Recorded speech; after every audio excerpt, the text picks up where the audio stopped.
फातिमा शिराज लेकर आए हैं हर्बल वेट मैनेजमेंट सॉल्यूशन। कुदरती जड़ी बूटियों से तैयार करता स्लिम एज बॉडी राइट और टमी क्योर, जो बगैर सख्त डाइटिंग, बगैर साइड इफेक्ट्स, सिर्फ कुदरती तरीके से वजन कम करे। वेट मैनेजमेंट को अपनाएं और खुद को पुरएतमाद, हल्का और सेहतमंद महसूस करें।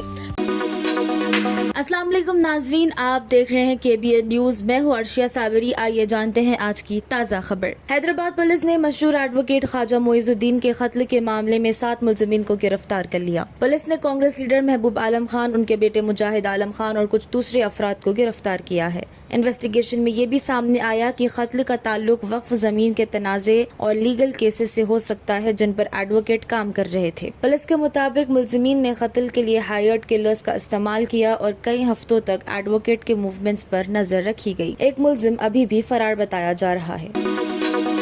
हैदराबाद के निजाम कॉलेज PG हॉस्टल के करीब एक खातून को हरास करने के मामले में पुलिस ने 5 नेपालियों को गिरफ्तार कर लिया। रिपोर्ट्स के मुताबिक मुलजिमीन का नाम सुनील, उमेश, लक्ष्मण, राम और पुरुषोत्तम के नाम से हुई। पुलिस ने बताया कि ये सब हैदराबाद में केटरिंग सर्विसेज में काम करते थे और कोर्ट में पेश करने के बाद इन्हें जुडिशियल रिमांड पर जेल भेज दिया गया। इस वाक़ये के बाद निजाम कॉलेज एरिया में स्टूडेंट्स और लोकल लोगों ने खवातीन की सिक्योरिटी पर तशवीश का इजहार भी किया।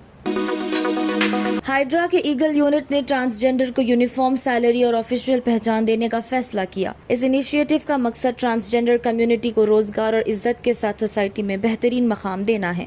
रिपोर्ट्स के मुताबिक ट्रांसजेंडर को स्पेशल ट्रेनिंग के बाद ड्यूटी पर तैनात किया जाएगा। इन्हें ऑफिशियल यूनिफॉर्म किट्स भी दी जाएंगी ताकि वो रेगुलर स्टाफ की तरह प्रोफेशनल जिम्मेदारियां अदा कर सके। अथॉरिटीज ने बताया है कि उन्हें महीने की तनख्वाह भी दी जाएगी, जो तकरीबन 30,000 रुपए तक बताई गई है।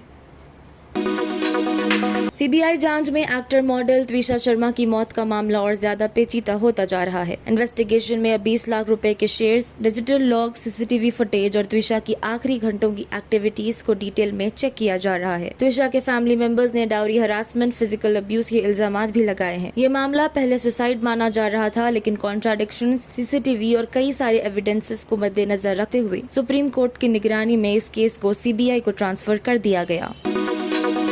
राजस्थान से दिल्ली तक कुछ मुस्लिम सोशल वर्कर्स और रिलीजियस लीडर्स ने गाय को राष्ट्रीय पशु यानी नेशनल एनिमल का दर्जा देने के लिए कैंपेन शुरू किया है। रिपोर्ट्स के मुताबिक कैंपेन में शामिल अफराद का कहना है कि इस्लाम भी जानवरों पर जुल्म करने से रोकता है और गाय की हिफाजत इंसानी और मजहबी जिम्मेदारी है। उन्होंने हुकूमत से मुतालबा किया है कि गाय को नेशनल एनिमल डिक्लेयर किया जाए और उसकी प्रोटेक्शन के लिए सख्त कानून बनाए जाए। अगर आपने हमारे चैनल को अभी तक सब्सक्राइब नहीं किया है तो यहाँ पर रेड कलर का सब्सक्राइब बटन दिख रहा है, उसे क्लिक करें और हमारे चैनल को सब्सक्राइब कीजिए और साथ ही साथ बेल आइकन को भी क्लिक कीजिए, जिससे आपको ताज़ा अपडेट मिलती रहे।